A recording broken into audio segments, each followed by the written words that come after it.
नमस्कार दोस्तों, मैं अमरेश चंद अमरेश एकेडमी यूट्यूब प्लेटफॉर्म पर आप सभी परीक्षार्थियों का हार्दिक स्वागत अभिनंदन वंदन करते हैं। हम सभी लोग आज ज्योग्राफिकल थॉट जो BA छठे सेमेस्टर और MA चौथे सेमेस्टर, साथ ही साथ UGC नेट, TGT, PGT का एक महत्वपूर्ण प्रश्न पत्र है। यह प्रश्न पत्र भूगोल का एक हृदय है और इस हृदय को जानना सबसे महत्वपूर्ण एक अंग है। तो आइए हम सभी लोग, ये जो नोट्स बनाया गया है माजिद हुसैन की बुक से लिया गया है और इसी का मैं एक शॉर्ट नोट आपके बीच में प्रेषित कर रहा हूँ। मुझे आशा और विश्वास है निश्चित तौर पर कि आपको यह कामगार साबित होगा। तो आइए दोस्तों, हम सभी लोग ज्योग्राफिकल थॉट की शुरुआत कैसे हुई, किस प्रकार से ज्योग्राफी को विकास किया गया।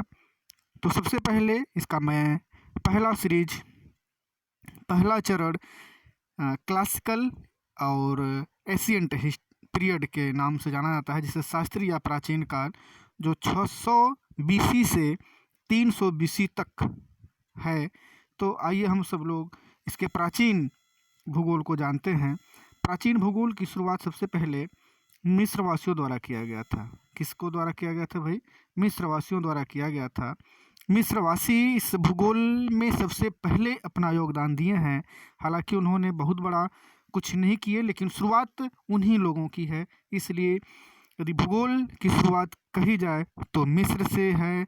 मिस्र को इजिप्ट कहा जाता है और जो मिस्र है वह नील नदी का वरदान अर्थात नील नदी का देन है।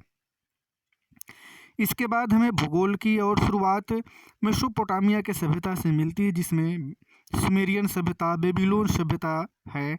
वहाँ से हमें कुछ भूगोल के तथ्यों का ज्ञान होता है। उसके बाद हमें फोनिशिया वासी होते हैं, उनके द्वारा भूगोल की जानकारी प्राप्त होती है। उसके बाद हमें जो महत्वपूर्ण जानकारी होती है वह ग्रीक द्वारा होती है, जिसे हम लोग यूनानवासी कहते हैं। इन यूनानवासियों में सबसे पहला ऐसा भूगोलवेत्ता जो लिखित प्रमाण के साथ आया वह है होमर। होमर एक महान कवि हैं और उन्होंने होमर स्कूल की स्थापना किए थे। उनकी दो महान ग्रंथ हैं, इलियड और ओडिसी। इलियड में उन्होंने इलियड उन्होंने पृथ्वी के बारे में बताया था और ओडिसी में उन्होंने पृथ्वी के भूभाग के बारे में लिखे थे। साथ ही दोस्तों उन्होंने पवन के भी बारे में बताए थे। जी हाँ दोस्तों, किसके बारे में बताए थे? पवन के बारे में बताए थे। पवन अन्न मतलब उत्तर की ओर से जो चलने वाली हवा होती है उसे बोराज कहते हैं। यह हवा जब चलती है तो आकाश स्वच्छ होता है, मौसम सुहानाएँ होती हैं, ठीक है ना, और ठंडी तेज हवाएं चलती हैं। उसके बाद पूर्व बताया इन्होंने, पूर्व की जो हवा चलती है उसे यूरस कहते हैं और यूरस जब चलता है तो वह गर्म हवाएं चलती हैं।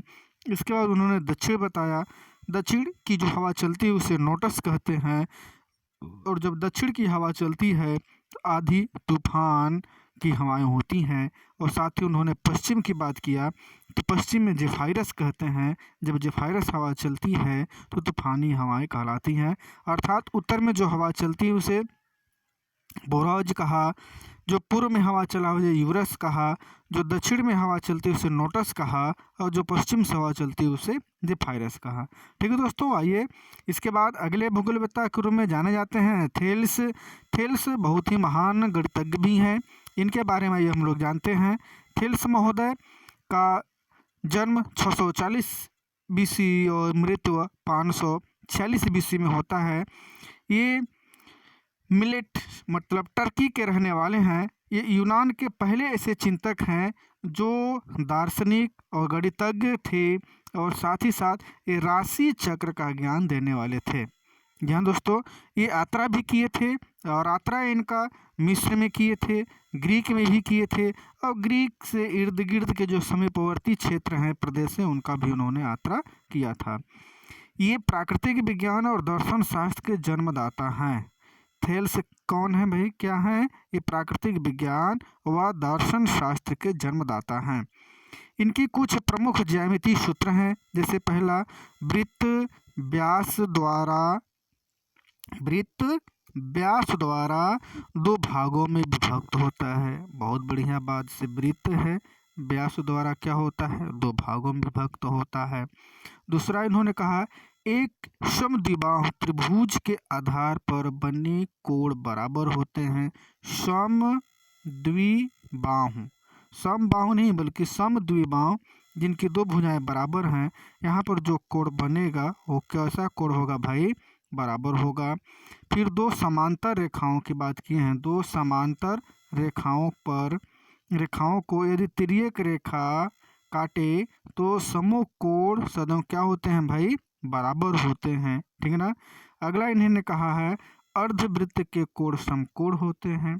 हम लोग ये भी देखते हैं अर्धवृत्त के कोण क्या होते हैं भाई, समकोण होते हैं। इस पर जो कोण बनेगा वो क्या होगा, समकोण होगा। अगला उन्होंने कहते हैं समान त्रिभुज की भुजाएं समानुपाती होती हैं। अगला उन्होंने कहा यदि दो त्रिभुज के दो कोण और मध्यम भुजा समान हो तो त्रिभुज सर्वरूपेण समान होगा। ये इनका महत्वपूर्ण ज्यामितीय सूत्र भी है। ठीक है दोस्तों, इसे आप वीडियो को बार बार देख करके और इसे रोक करके नोट्स भी बना सकते हैं। और यह माजिद हुसैन की रचित पुस्तक से नोट्स बनाया गया है, जो आपके लिए कारगर साबित होगा। इसके बाद इनके शिष्य आते हैं थेल्स। एनेक्जिमेंडर के शिष्य हैं थेल्स के शिष्य हैं एनेक्जिमेंडर। इनका जन्म 610 बीसी में हुआ और मृत्यु 546 बीसी में हुआ। थेल्स का शिष्य थे ये कौन, एलेक्जेंडर। ये आयोनिया में जन्म लिए और मिलेट्स में रहने लगे। जीव विज्ञान और ब्रह्मांडोत्पत्ति तथा प्रकृति का ये अध्ययन और साथ ही साथ दार्शनिक भी थे। इन्होंने बताया कि पृथ्वी की परिधि ये परिधि का 18 गुना दूरी पर कौन है, सूर्य है, और इसके 27 गुना दूरी पर कौन है, सूर्य स्थिर है। इन्होंने क्या बताया भाई, ये ध्यान देंगे आप लोग, सही है। आइए इनकी आगे और बात जानते हैं। ये भी इम्पोर्टेंट बात कहे हैं, क्या क्या कहे हैं ध्यान देते हैं। इन्होंने एक नुमान यंत्र का आविष्कार किया था। ये नुमान यंत्र को बेबीलोनियन यंत्र भी कहा जाता है। यह यंत्र सूर्य घड़ी का कार्य करता है। किसी वस्तु की छाया को देखकर यह स्थिति निर्धारण करता है। कौन भाई, नुमान। और साथ ही साथ जो एनेक्जिमेंडर हैं गणितीय भूगोल के संस्थापक माने जाते हैं।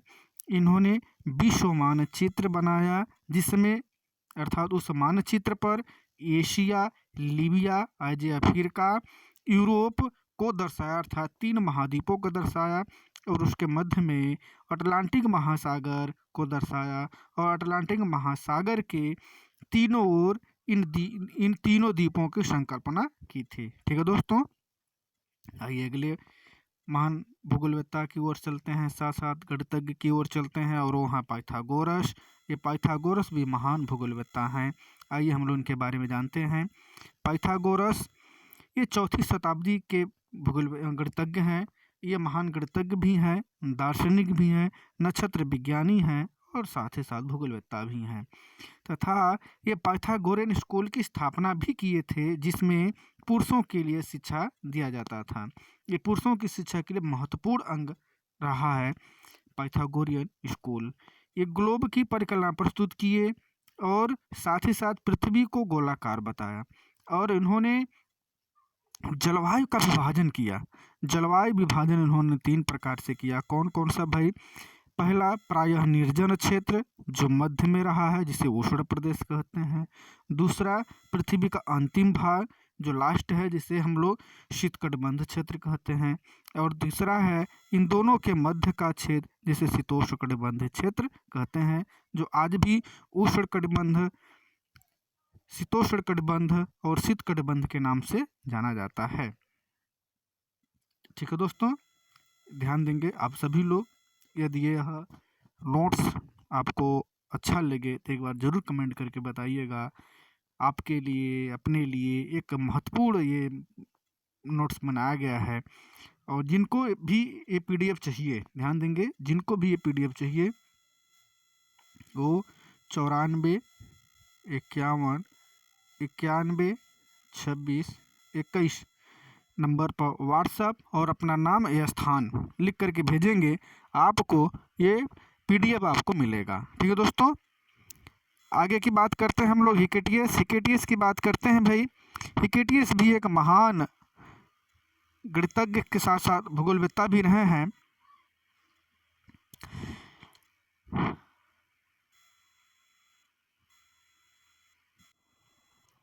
हिकेटियस ये भी मिलेट के निवासी हैं। शिक्षा इनका अवोनिया नामक संस्थान से हुआ था, आयोनियन संस्थान से हुआ था। टोजर ने भूगोल का जनक माना है। हिकेटियस को ही, टोजर एक भूगोलवेत्ता हैं, उन्होंने भूगोल का इनको जनक माना गया है। अर्थात ये भूगोल के क्रमबद्ध अध्ययन के लिए माने जाते हैं और ये भूगोल के जनक माने जाते हैं। ये कौन कहा है? टोजर ने कहा है कि भूगोल के जनक माने जाते हैं। और आजकल कभी भी देखते होंगे तो भूगोल के जनक कौन है, हिकेटियस का भी नाम आता है। ठीक है ना। इनकी कृतियां हैं जेनियोलॉजी। कौन है भाई? जेनियोलॉजी। ये प्राचीन ग्रंथ है जो नायक और नाविकाओं की वंशावलियों का वर्णन इस कविता में मिलता है, जो कविता के रूप में है। ये कौन है भाई? जेनियोलॉजी। इसके बाद इनकी एक किताब है जिस पीरियोडस में ये ग्रीक विश्व अपनी यात्राओं से सुदूर क्षेत्रों के ज्ञान का वर्णन किए हैं। और एक इनका और है पृथ्वी का विवरण। पृथ्वी के विवरण से ही ये भूगोल का पिता कहे हैं। अर्थात जो किताब इन्होंने लिखा है पृथ्वी का विवरण, इसी के आधार पर टोजर महोदय ने भूगोल का जनक माना है। और आज भी देखते होंगे किसी भूगोल में यदि इरेटास्थीज का नाम नहीं है तो वहाँ हिकेटियस ही भूगोल के जन्मदाता माने जाते हैं। ठीक है दोस्तों, आइए अगले भूगोलवेत्ता के रूप में हम लोग जानते हैं हेरोडोटस के बारे में हम लोग जानते हैं। हेरोडोटस 484 BC से 425 BC के बीच ये रहे हैं और अपना एक महत्वपूर्ण अंग दिए हैं। इनका जन्म एशिया माइनर टर्की में हुआ है और ये महान यात्री और अन्वेषक कहे जाते हैं। ये इतिहासकार हैं, मुख्यतः ये क्या है भाई? इतिहासकार हैं और इन्हें इतिहास का जनक माना जाता है। इनकी जो कृतियां हैं हिस्टोरी, इतिहास के साथ साथ इसमें 1/3 औद्योगिक का वर्णन मिलते हैं। और इनकी जो किताब है हिस्टोग्राफी है, इसी के आधार पर इनको इतिहास का जन्मदाता और हिस्टोग्राफी में इतिहास और भूगोल का वर्णन करते हैं। ये यात्रा भी किए थे, कहाँ कहाँ किए थे भाई? दक्षिणी यूरोप, पश्चिमी यूरोप और उत्तरी अफ्रीका का ये यात्रा किए हुए थे। अर्थात हेरोडोटस इतिहास के जनक माने जाते हैं। आइए हम लोग प्लेटो की बात करते हैं। तो प्लेटो 428 BC से 348 BC के बीच में रहे हैं और महान योगदान दिए हैं। यह विश्व में प्रत्येक वस्तु पूर्णता को प्राप्त करती है, इन्होंने कहा है। और एक आप नाम सुने होंगे हीलियोसेंट्रिक थ्योरी। ठीक है ना। कौन भाई? जियोसेंट्रिक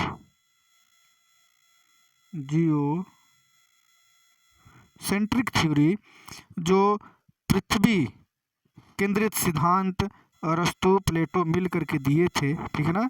ये उनका बहुत बड़ा प्रचलन रहा है और ये दोनों महान रहे हैं। उनके बाद उनके शिष्य अरस्तु आते हैं। अरस्तु जो महान काम किए हैं। अरस्तु प्लेटो का शिष्य था। इनका जन्म स्टेगेरिया नगर में हुआ था। इनके पिता निकोलस थे। ठीक है ना। और ये यात्रा बहुत किए थे, एजियन सागर, काला सागर, कैस्पियन सागर और साथ ही साथ आयोनिया और उत्तरी अफ्रीका में यात्रा किए थे। इनकी कृतियां हैं ब्रह्मांड दर्शन ना। इनकी किताब कौन कौन है भाई? ब्रह्मांड दर्शन, जो भूगोल की बहुत महत्वपूर्ण किताब है। ट्रीटिस ऑन द हेवन और मौसम विज्ञान, जिसे मेट्रोलॉजी कहते हैं। और इनकी एक फेमस बुक है रिपब्लिक। ये विज्ञान के जनक कहे जाते हैं। वह वैज्ञानिक भूगोलवेत्ता का आविष्कार भी इन्होंने ही किया था। ठीक है ना। ठीक है दोस्तों, ये महत्वपूर्ण रहे हैं प्लेटो, और प्लेटो के बारे में बहुत कहानी आप सुने होंगे। इन कहानियों के बीच में आगमन विधि और निगमन विधियों का भी आविष्कारक यही हैं। और तापमान के आधार पर जलवायु को 3 भागों में बांटे हैं: उष्णकटिबंध, शीतोष्णकटिबंध और शीतकटिबंध। ठीक है दोस्तों, आइए हम लोग अगले थियोफ्राइटस के बारे में जानते हैं। थियोफ्राइटस अरस्तु के शिष्य थे। क्या थे भाई? अरस्तु के शिष्य थे। ये जलवायु और वनस्पति विज्ञान की नींव रखे थे। तुलनात्मक अध्ययन किया था इन्होंने। मेसिडोनिया के मैदान, समीपवर्ती पर्वतों तथा क्रिक द्वीप की वनस्पति का तुलनात्मक अध्ययन करके हिस्ट्री ऑफ प्लांट अर्थात जंतु विज्ञान के जन्मदाता के रूप में ये आगे विकसित किए हैं। अर्थात अपने गुरु की बात को आगे इन्होंने बढ़ाने में सफल रहे हैं। उसके बाद आगे मिलते हैं हमें सिकंदर। जो सिकंदर हैं वो महान ग्रेट सिकंदर के नाम से आप नाम सुने होंगे। Great Sikandar, Alexander the great, अरस्तु का शिष्य थे। ये 356 बीसी से 323 बीसी तक रहे हैं। कम उम्र में महान कार्य किए और अपना विश्व में नाम रखे। इन्हें विश्व विजेता भी कहा जाता है। ये महान अन्वेषक के रूप में प्रसिद्ध थे। ये विश्व विजय कर ग्रीक शासन की स्थापना की थे। इसे विश्व विजेता कहा जाता है। जो दक्षिण पश्चिम एशिया, मिस्र, टायर व गाजा, अलेक्जेंड्रिया की खोज, सिंधु घाटी प्रदेश, झेलम प्रदेश के राजा पुरु से युद्ध किए और इत्यादि के द्वारा प्रादेशिक, सामाजिक, राजनीतिक, भूगोल की स्थापना करने में सफल रहे हैं। इनको बहुत जानकारी मिली है। ये मूल रूप से एक तरीके से शासक के रूप में रहे हैं, लेकिन इतने महान कार्य किए कि ये क्षेत्र के ढेर सारे क्षेत्रों के बारे में, जैसे अलेक्जेंड्रिया की खोज किए, सिंधु घाटी सभ्यता नाम सुने होंगे, झेलम की सभ्यता, प्रदेश के राजा पुरु से युद्ध भी किए और इत्यादि। ये जो क्षेत्र रहे हैं इनका क्षेत्र राजनीतिक, सामाजिक इत्यादि की जानकारी इनके द्वारा मिलती है। ठीक है दोस्तों, आइए हम लोग अब इरेटोस्थनीज के बारे में जानते हैं। इरेटोस्थनीज का जन्म 276 बीसी से 194 बीसी के बीच में रहे हैं। ये इनका जन्म लीबिया मतलब अफ्रीका में हुआ है। ये उत्तरी तट ग्रीक उपनिवेश साइरेन में हुआ था। इनका जन्म लीबिया के उत्तरी तट, लीबिया मतलब अफ्रीका के उत्तरी तट ग्रीक का उपनिवेश एक साइरेन क्षेत्र है, वहाँ पर इनका जन्म हुआ था। शिक्षा इनका साइरेन में ही हुआ और उसके बाद वे एथेंस नगर में जाकर के व्याकरण, दर्शन और गणित में बहुत ही निपुणता अध्ययन किए। 44 वर्षों तक ये सिकंदरिया में पुस्तकालय अध्यक्ष के पद पर कार्य करते रहे और कार्य करने के ही कारण ये सिकंदरिया का इरेटोस्थनीज कहा जाता है। कहाँ का भाई? सिकंदरिया का इरेटोस्थनीज कहा जाता है। वह थेल्स द्वारा स्थापित गणित परंपरा को आगे बढ़ाए। आगे हम लोग पढ़ चुके हैं, जो थेल्स महोदय हैं उनके द्वारा जो गणितिक परंपरा है उसको आगे बढ़ाए और आगे बढ़ाने के ही कारण इन्हें भूगणित का जन्मदाता कहा जाता है, व्यवस्थित भूगोल का जनक कहा जाता है।